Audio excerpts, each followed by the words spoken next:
बहुत सारी बातें करने को हैं, लेकिन एक बात आप बड़े वाज़ेह तौर पे मेरा ख्याल है दुनिया को आज समझ आ रही है कि जितनी तेज़ी के साथ आज सियासी सतह पे, इक़्तिसादी सतह पे, सिक्योरिटी एबिलिटी के सतह पे जितनी तेज़ी के साथ दुनिया में तब्दीलियाँ आ रही हैं, उसी तरह पाकिस्तान में भी तब्दीलियाँ आ रही हैं। एक बहुत बड़ा वाक़या आपने देखा, उस पर भी हम बात करेंगे।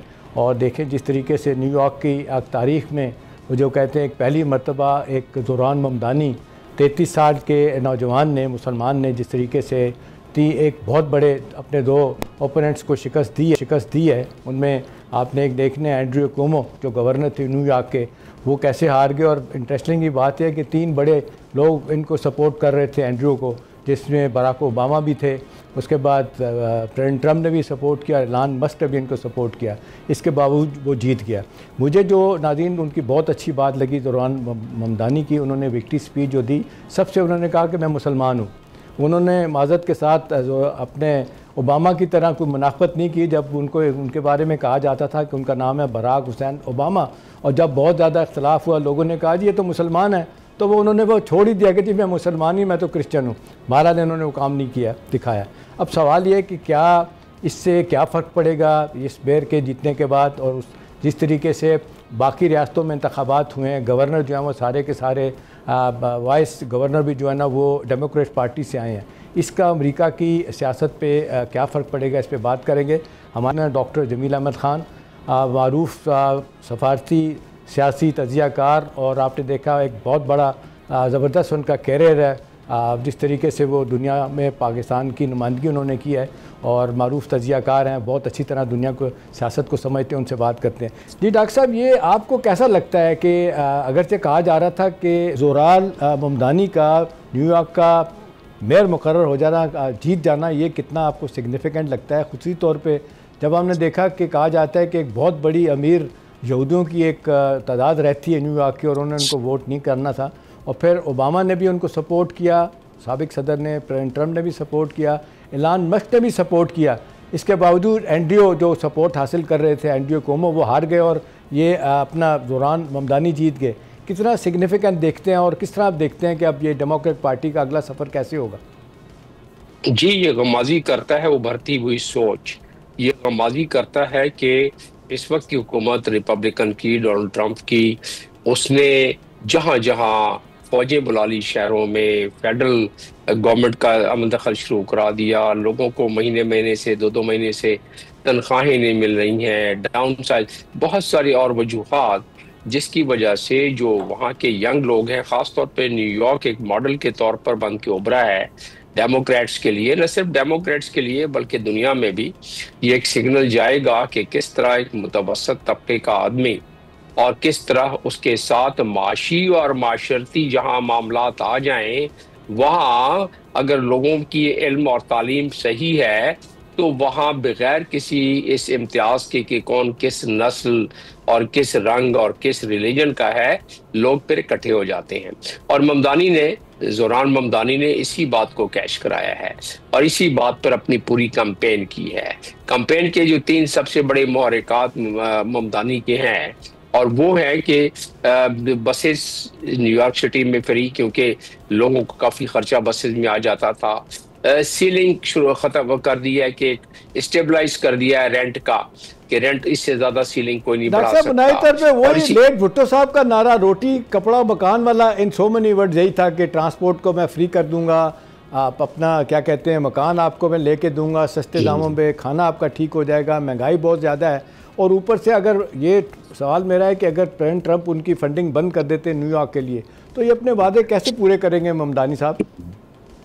जी हाँ, 7 बिलियन की ये फंडिंग है, लेकिन जिस तरीके से एक प्रेशर बिल्ट हो रहा है डोनाल्ड ट्रंप को, अपने जो उनके अपने कायदे कानून और कॉन्स्टिट्यूशन है उससे हटकर उसको फंड्स बंद करना वो भी मुश्किल होगा, क्योंकि वो बड़ी स्ट्रक्चर्ड किस्म की डेमोक्रेसी है। अगर स्ट्रक्चर्ड किस्म की डेमोक्रेसी नहीं होती तो ममदानी जैसा आदमी जीत ही नहीं सकता था।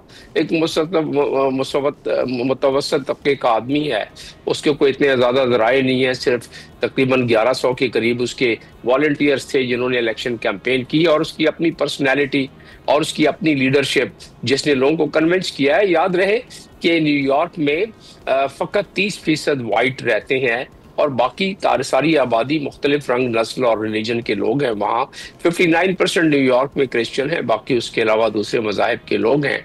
तो इन तमाम का अगर कॉम्बिनेशन देखा जाए तो ममदानी की एक खूबसूरती और एक खूबी जो उसने अपनी सामने दिखलाई वो ये है कि उसने बड़ा ट्रांसपेरेंट रखा। अपनी तकरीर में उसने कहा कि मैं एक मुसलमान हूँ, जी हाँ। मैं एक डेमोक्रेट सोशलिस्ट हूँ और मैं इस पर किसी से अपोलोजाइज नहीं करूंगा और I am very thankful to my तो मामा डॉक्टर एंड साहब, बाबा। जिस तरह पैलेस्टाइन के काज को उन्होंने सपोर्ट किया, वो तो इस हद तक चले गए कि उन्होंने यहाँ तक कहा कि इजराइल के वज़ीर-ए-आज़म नेतन्याहू जो वॉर क्राइम में मुब्तला हैं उन पे इन्वॉल्व हैं और इंटरनेशनल एजेंसी जो हैं वो कहती हैं कि उनको पकड़ा जाए। वो कहते हैं ये न्यूयॉर्क आएगा तो मैं इसको गिरफ्तार करूँगा। आप क्या समझते हैं कि इतना बड़ा दावा कर देना फिर इलेक्शन जीत जाना ये कोई आसान बात है? ये बड़ी बोल्ड बात है कि उन्होंने एक कसीर तादाद जो यूज किया है यहूदियों की है वो उसके वोटर बन गए। मतलब इसका मतलब ये हुआ कि जो एपेक वहां है सारे के सारे यहूदी जो एपेक के मेंबर तो नहीं है। जी जी। इस लिहाज से जो इजरायली लॉबी के मेंबर सारे के सारे यहूदी तो नहीं है। तो 8% देखिए, अपने डोनाल्ड ट्रंप ने भी कहा कि यहूदी गुमराह हो रहे हैं, वो इसको ममदानी को वोट दे रहे हैं, उसके साथ चल रहे हैं।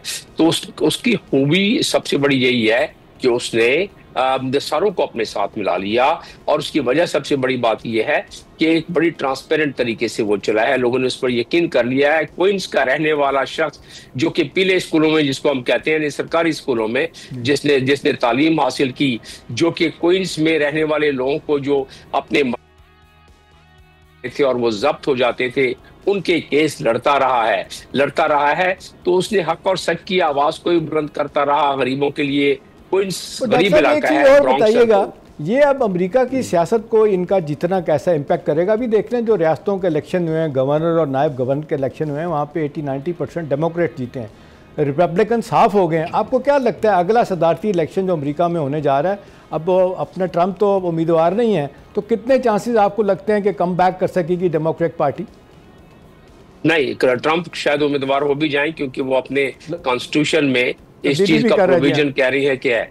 जी हाँ, कह रहे हैं कि मैं तो क्योंकि एक दफा के बाद तो मैं खत्म हो गया, दोबारा आया तो नए सिरे से मेरी बारी शुरू हो गई, तो उस लिहाज से खैर वो बात की बात है। तो जो भी रिपब्लिकन इस वक्त खड़ा होगा प्रेसिडेंट के लिए, जिसका के तो उसके लिए बड़ा बहुत मुश्किल हो जाएगा, इसलिए कि डोनाल्ड ट्रंप ने पोलराइजेशन की सियासत को दमाम बख्शा था और वो जो 61% पॉपुलेशन है अमेरिका की, खासतौर पर रूरल एरिया की, उनको पोलराइज कर दिया था। ममदानी उस पोलराइजेशन से लोगों को हटा रहा है। शहरों में पोलराइजेशन हुई लेकिन कम, और ममदानी ने उसको सही मानों में एक्सप्लॉइट किया है। और साथ में रिपब्लिकन की जो भी हुकूमत होती है पावर में, उसके ग्राफ नीचे खुद ब खुद होना शुरू हो जाता है। और अगर आप देखें जितने भी सर्वे आ रहे हैं तो कहाँ ये 60 तक ग्राफ पहुंचा हुआ था, अभी 51-52 तक डोनाल्ड ट्रंप का ग्राफ है। तो उसकी वजह यही है जो ये मोहरिकात हम जिसका जिक्र कर रहे हैं। और ममदानी ने तो एक यंगस्टर्स को काफी मोबिलाइज कर लिया कि वो मुझे कहते हैं कि मैं 34 साल का हूँ, मैंने बड़ी कोशिश की मेरी उम्र बढ़ जाए, वो नहीं बढ़ सकी। तो वो एक यंग लीडर है और उसकी आपने देखें कि जितनी पावरफुल स्पीच उसने की है, विक्ट्री स्पीच, वो बड़ी जैसे मोटिवेशनल स्पीच जिसको कहा जाए। तो ये उन्होंने कह दिया कि ये अभी सुबह का सूरज तुलू जो होगा वो एक बेटर ह्यूमैनिटी के लिए, उसने ये नहीं कहा कि ये किसी कम्युनिटी के लिए, उसने कहा कि ह्यूमैनिटी के लिए। और उसने कहा कि अब तो हेट और जो डिस्क्रिमिनेशन है उसको दफन किया जा रहा है। इस्लामोफोबिया को जबाज बना के इलेक्शन जीतने वाले जो हैं वो सुन लें कि अब ये नारा नहीं चलेगा। अब उनकी अगली कामयाबी का तो दारोमदार यही है कि वो डिलीवर कर सकें, उसके लिए पैसा चाहिए। अगर 6-7 बिलियन डॉलर अगर प्रेसिडेंट ट्रंप उनको नहीं देते तो न्यूयॉर्क शहर का रेवेन्यू आपके ख्याल में इतना जनरेट वो कर लेंगे कि जो उन्होंने अहदाफ मुकर्रर किए हैं, ये फ्री ट्रांसपोर्ट, तालीम, हेल्थ और ये लोगों को आसान किस्तों पे घर देना, ये वो कर पाएंगे? वो जितने ज्यादा अवाम उनके साथ हैं, आवाज खल्क को नकारा है खुदा समझो, और जो उसने इलेक्शन कैंपेन से लेके अभी तक नारा लगाया है उस पर वहां अमेरिका में सिर्फ नारा ही नहीं होता है, उस पर बाकायदा बड़ी फिजिबिलिटी पहले से बनाई जाती है। और उन्होंने क्या कहा कि मैं इंक्रीज करूंगा कॉर्पोरेट टैक्सेस पे। याद रहे कि डोनाल्ड ट्रंप ने जो है कॉर्पोरेट टैक्सेस पे कमी लेके आए थे, जो वो 2% एलीट क्लास है न्यूयॉर्क की, जिस तरह पाकिस्तान में चल रहा है मामला, 2% लोग पाकिस्तान पर न सिर्फ हुक्मरानी करते हैं बल्कि पाकिस्तान के तमाम मामलात को चलाते हैं, नस्ल दर नस्ल फिर नस्ल और अगली नस्ल के लिहाज से जो अपनी हुकूमतें बनाते हैं, तो वो वहां नहीं है। और उसी पे उन्होंने इंदिया दिया है कि कॉर्पोरेट टैक्स भी मैं लगाऊंगा। तो अगर वो 7 बिलियन, जिसका कि मैंने बताया कि कॉन्स्टिट्यूशनली बहुत मुश्किल हो जाएगा बंद करना, अगर बंद कर भी दिया तो न्यूयॉर्क जैसे इतने बड़े शहर जहाँ के वॉल स्ट्रीट है और जहाँ सारी दुनिया की इकोनॉमिक एक्टिविटीज होती है, 70 बिलियन भी वहां जनरेट करना कोई मुश्किल काम नहीं होगा। एक और अलमिया भी तो है ना, ये अमेरिका की तारीख में शायद पहली मरतबा हुआ है कि गवर्नमेंट का शट डाउन होना है। तकरीबन आप देख लें 2 हफ्तों से ज़्यादा हो गया। नॉर्मली हमने देखा बाई पार्टीजान अप्रोच से ये हमेशा हमने देखा कि डेफिसिट को पूरा कर लेते हैं, और आपने देखे अमेरिका की जीडीपी से ज़्यादा उनका कर्जा हो गया है, वो चले जाते हैं हर 2 साल के बाद इजाज़त दे देते हैं इसको सीलिंग को बढ़ा दें। अब ये गवर्नमेंट शट डाउन हो चुकी है, 7.5 लाख लोग बेरोज़गार हैं, उनको नौकरियां नहीं मिलनी, इनको निकाला जा रहा है। इन हालात में आपको क्या लगता है कि ये कैसे मामला न्यूयॉर्क हो, बाकी जो है पूरी एडमिनिस्ट्रेशन के खर्चे और पूरा ये 50 रियासतों के मामला फिर कैसे चलेंगे? नहीं, सिटी गवर्नमेंट तो अपने खर्चे अपने उससे ज़राए से देती है, अपने रेवेन्यू से देती है ना। सिटी गवर्नमेंट तो उनसे नहीं लेती है। अगर खर्चे कम भी किए, जो भी जितने लोग शट डाउन हुआ है वो तो फेडरल एजेंसीज का हुआ है ना। अभी एजुकेशन तो पहले ही वो उसने फंडिंग बंद कर दी है अब जैसे ही आया, तो उस लिहाज से वो तो कह रहा है ममतानी कि मैं एजुकेशन को अपने फंडिंग से उसको और बेहतर बनाऊंगा, जो उनकी फंडिंग है बेशक वो बंद हो जाए, वो तो कह रहा है। लेकिन आप वाली बात जो इब्तदाई थी वो बड़ी अहम थी कि क्या वो इतने फंड जनरेट कर लेगा, और वो उसकी सिर्फ उम्मीद इसलिए आज से है, वरना तो ये मुश्किल काम है 7 बिलियन मैं जो कह रहा हूँ। लेकिन अगर आप देखें कि जिस तरह न्यूयॉर्क का, जिस तरह यहाँ का आई चुंदरीगढ़ रोड है जहाँ सारे बैंक्स हैं, और जहाँ जिस तरह स्टॉक एक्सचेंज है, और जितने पाकिस्तान की बड़ी कंपनियां और बड़े ऑफिसेज इधर हैं या कराची, तो टैक्स जनरेट करना इतना मुश्किल काम नहीं है, लीडरशिप की बात है। तो ममदानी ने काफी एक मोटिवेशनल सी वहां अपना रवैया रखा हुआ है।